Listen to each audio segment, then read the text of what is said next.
Party के प्रदेश अध्यक्ष उदय भान आज हिसार के जो कांग्रेस पार्टी का सम्मेलन है उसमें भाग लेने जा रहे हैं। तो इनसे हम हरियाणा प्रदेश की जो कांग्रेस जो क्या दशा है दिशा है इस पर बातचीत करेंगे। सर, सबसे पहले तो आप ये बताएं कि हिसार की ही बात की जाए। हिसार में तीन चार व्यापारियों से करोड़ों रुपए की फिरौती मांगी गई। हांसी में एक व्यापारी की हत्या कर दी गई। कल ही इनकाउंटर किया है कुछ बदमाशों का। अब हरकत में आई है पुलिस। तो आप क्या देखते हैं हरियाणा की स्थिति? पूरी तरह से हरियाणा में कानून व्यवस्था पूरी तरह से विफल हो चुकी है और इनके एनसीआरबी के आंकड़ों के मुताबिक भी पूरे हरियाणा प्रदेश को जो सोशल प्रोग्रेस इंडेक्स में भी सबसे असुरक्षित प्रदेश है। यहाँ पर लगभग 5 रेप के मर्डर की घटनाएं डेली हो रही हैं, 4 से 5 ही हत्या डेली हो रही हैं। फिरौती की इतनी बाढ़ आ गई है, ना कोई व्यापारी सुरक्षित है। विधायकों को भी 5 विधायकों को भी फिरौती के और धमकियां दी गई थी वसूली के लिए। ये पूरी तरह से पुलिस के भी अधिकारी तक भी सुरक्षित नहीं रहे इसमें इस सरकार के समय में। अभी आप देख रहे होंगे कि डेली खबर आ रही है कि फिरौती और मर्डर सरेआम पे पुलिस का और सरकार का कोई भय ही खत्म हो गया है। और जब सरकार का भय खत्म हो जाएगा, लॉ एंड ऑर्डर खत्म हो जाएगा, तो यहाँ पर प्रदेश का सारा विकास रुक जाएगा। इन्वेस्टमेंट सारी रुकी पड़ी है। सारा कोई भी यहाँ पर कोई इन्वेस्ट करने के लिए तैयार नहीं है, क्योंकि यहाँ पर कानून व्यवस्था पूरी तरह से ठप है। आम आदमी भयभीत है, व्यापारी पूरी तरह से भयभीत है। तो पहले जब कांग्रेस की सरकार थी, हुड्डा साहब मुख्यमंत्री थे, तो सारे जो बदमाश थे वो हरियाणा छोड़ के भाग गए थे और उन्होंने बदमाशी छोड़ दी थी। लेकिन अब दूसरे प्रदेशों के जितने भी बदमाश हैं वो सभी हरियाणा के अंदर आ गए हैं, अड़ोसी पड़ोसी के प्रदेश से भी। तो यहाँ पर पूरी तरह से कानून व्यवस्था बिल्कुल बंटाधार होकर के रह गया है। सर, अगर बात की जाए आगे हरियाणा विधानसभा चुनाव होने जा रहे हैं, तो कांग्रेस पार्टी की किस तरीके से तैयारियां रहेगी? कांग्रेस पूरी तरह से तैयार है। आप देख रहे हैं हमारे अभी सारे जिलों में कार्यक्रम चल रहे हैं। हमारे फिर सम्मेलन है, यात्राएं हमारी चलेंगी, रथ यात्रा अलग से चलेगी मेरे हुड्डा साहब की। तो हम पूरा अभी जो हरियाणा मांगे हिसाब अभियान हमने लॉन्च किया है, उसके जरिए जो पूरा हमारे 15 पॉइंट और 15 पॉइंट के अंदर एक पॉइंट में 5-5-6 दूसरे जो मुद्दे हैं उसमें हमने सारे उसमें रखे हैं। और इस प्रदेश की सरकार से हम हिसाब मांग रहे हैं कि भाई बेरोजगारी में हरियाणा नंबर 1 पर क्यों है, कानून व्यवस्था यहाँ पर क्यों ठप होकर के रह गई है, किस तरह से महंगाई में हरियाणा नंबर 1 पर पहुँच गया है। यहाँ 30 से ज़्यादा बार पर्चे लीक हुए हैं। HPSC में जो अधिकारी करोड़ों रुपए की रिश्वत लेकर पकड़े जा रहे हैं, स्टाफ सिलेक्शन कमीशन के चेयरमैन को, उनके 8 अधिकारियों को सस्पेंड होना पड़ा। कौशल विकास रोजगार निगम के MD को करप्शन में सस्पेंड होना पड़ा। पूरी तरह से नौकरियों की बोली लग रही है। कौशल विकास रोजगार निगम के जरिए सरकार खुद ठेकेदार बन गई है। कोई पक्की नौकरी नहीं, कच्ची नौकरी है, कोई पे स्केल नहीं है, कॉन्ट्रैक्ट पर ठेके पर रखा जा रहा है। और उसमें भी जिसको चाहें, जो इनके बीजेपी के मंत्री हैं, विधायक हैं, जो पर्ची भेज देते हैं उनको उसमें रख लेते हैं, जब चाहे कान पकड़ के बाहर निकाल दो। तो पूरी तरह से कौशल विकास रोजगार निगम भी भ्रष्टाचार का अड्डा बन गया है। यहाँ पर ना कोई पारदर्शिता है, ना पर वहाँ पर रिजर्वेशन है। और सरकारी पद 2,02,000 पद पूरे हरियाणा प्रदेश में खाली पड़े हैं। शिक्षा का, स्वास्थ्य का पूरी तरह से बंटाधार होकर के रह गया है। गरीबी त्राही कर रहा है, उनकी सारी योजनाएं इन्होंने बंद कर दी। तो इसलिए ये सारे मुद्दे हम उसमें हरियाणा मांगे हिसाब अभियान हमने अभी लॉन्च किया है परसों। और कल हम सोनीपत में हमने सारे अपने प्रदेश के AICC के मेंबर, पदाधिकारी, PCC के सारे डेलीगेट, डिपार्टमेंटों के सारे हेड हमने सारे सोनीपत में बुला रखे हैं। और सब घर घर जा कर के जिस तरह से हमने हाथ से हाथ जोड़ो अभियान घर घर कांग्रेस हमने प्रोग्राम चलाए थे और घर घर में कांग्रेस के जो कमिटमेंट थी वो पहुंचाई, और इनकी विफलता 10 साल का जो कुशासन इनका रहा है उनकी विफलताओं को हमने उजागर करने का काम किया।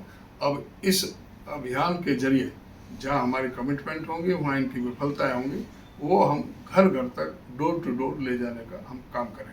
सर, किरण चौधरी ने इस्तीफा दे दिया है, परंतु स्पीकर ने अस्वीकार कर दिया है, तो ऐसे में अब कांग्रेस पार्टी क्या करेगी? आगे राज्यसभा इलेक्शन भी होने हैं।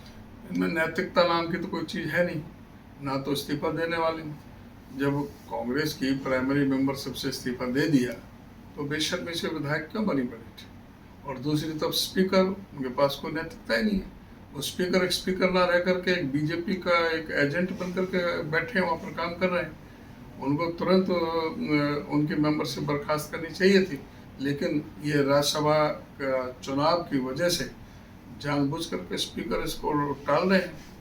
सर, इनेलो ने बसपा के साथ गठबंधन किया है, क्या देखते हैं सर इसको? 0+0 तो 0 ही होना है। अब बताओ, बीएसपी की 1.28% वोट आई है इस लोकसभा चुनाव में, इनेलो की 1.74% है। दोनों को मिला लें तो 3.02% बैठता है। जमानत बचाने के लिए भी 17% चाहिए, एक और टच है। तो ये तो BSP plus INLD equal to सुपड़ा साहब। तो ये बताएं सर, जो वर्तमान की जो स्थिति है, अब टिकटों का जो चयन वो किस आधार पे होगा? कांग्रेस पार्टी में हर एक हल्के से 5-5, 6-6 उम्मीदवार हैं। 5-5, 6-6 नहीं, 20-20 भी 20 है। हाँ जी। 25-25 भी ज़्यादा भी है।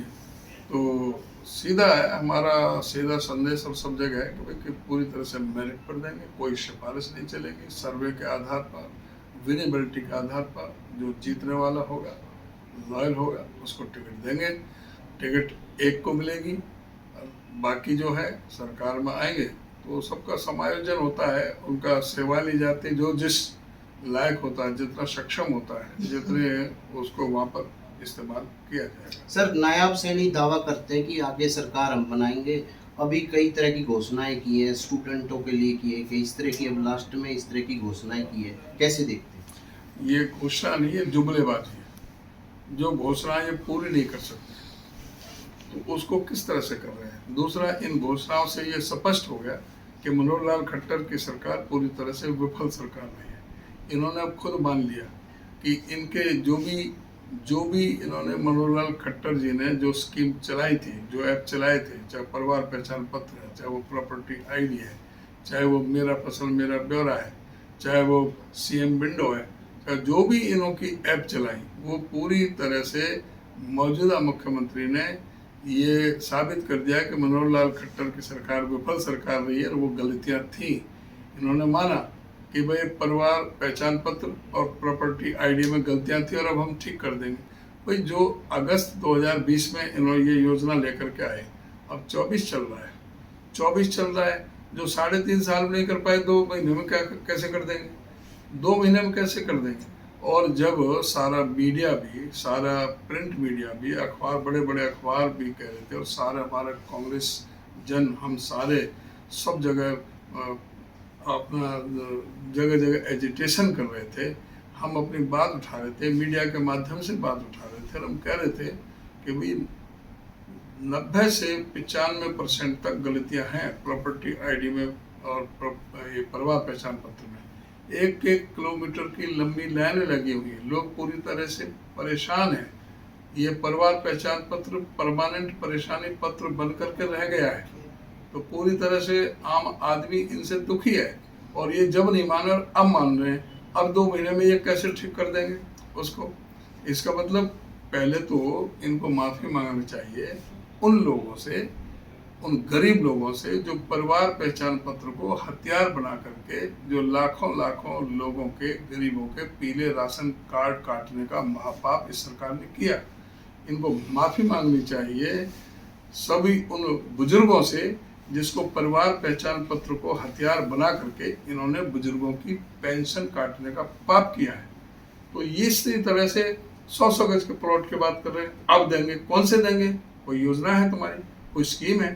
स्कीम हुड्डा साहब की थी, 7 लाख लोगों को देने थे, 3,52,000 लोगों को दे दिए, 7,500 जो पाइपलाइन में थे, 4 लाख लोगों का हो गया था, 3 लाख और देने थे।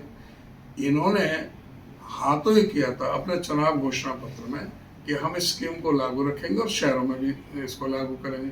आते ही पहली कैबिनेट मीटिंग में सबसे पहले उन गरीब लोगों की गर्दन पर छुरी चलाने का काम इस सरकार ने किया और उस स्कीम को रद्द कर दिया। इन्होंने अपने 10 साल के शासन में एक सिंगल प्लॉट किसी को भी नहीं दिया। आज भी ये नहीं कह रहे कि हम प्लॉट देने जा रहे हैं, नहीं, ये कह रहे हैं कि जो हुड्डा साहब के समय के जो प्लॉट मंजूर शुदा थे, जो हमने रोक दिए थे, उनका पोजीशन हम देंगे। तो इससे इनका पता लगता है इनकी सोच किस तरह से है। बच्चों के वजीफों में भी ये इतना बड़े घपले कर गए, वजीफे इन्होंने तक रोक दिए। तो ये हर मोर्चे पर सरकार विफल है। ये जो भी कह रहे हैं वो सिर्फ लोगों को एक तरह से उनको मूर्ख बनाने के लिए, लोगों को उनको तरह तरह से उनको इस तरह से कि भाई जुमलेबाजी करके हम लोगों से अपने वोट हासिल कर लें, इनका वो लक्ष्य है। लेकिन किसी भी लक्ष्य में अब ये साबित होने वाला नहीं है। जनता अपनी मन बना चुकी है, इनकी विश्वसनीयता पूरी तरह से खत्म हो गई है। आने वाला समय कांग्रेस का, कांग्रेस भारी बहुमत से 70+ सीट लेकर के हरियाणा के अंदर कांग्रेस पार्टी सरकार बनाएगी। सर, ये अंतिम सवाल, जो आज सम्मेलन होने जा रहा है उसमें कुमारी शैलजा जी भी शिरकत करेंगी, उन्हें निमंत्रण भी दिया गया है, क्या कहेंगे? ऐसा ये पीसीसी का प्रोग्राम है। कुमारी शैलजा एआईसीसी की जनरल सेक्रेटरी है और बारी है, उनके अपने प्रोग्राम है। हमारे सारा प्रोग्राम सबको जाता है, जो भी आ सकता है, जो भी नेता वो आएगा, अपने अपने प्रोग्राम चले हुए हैं।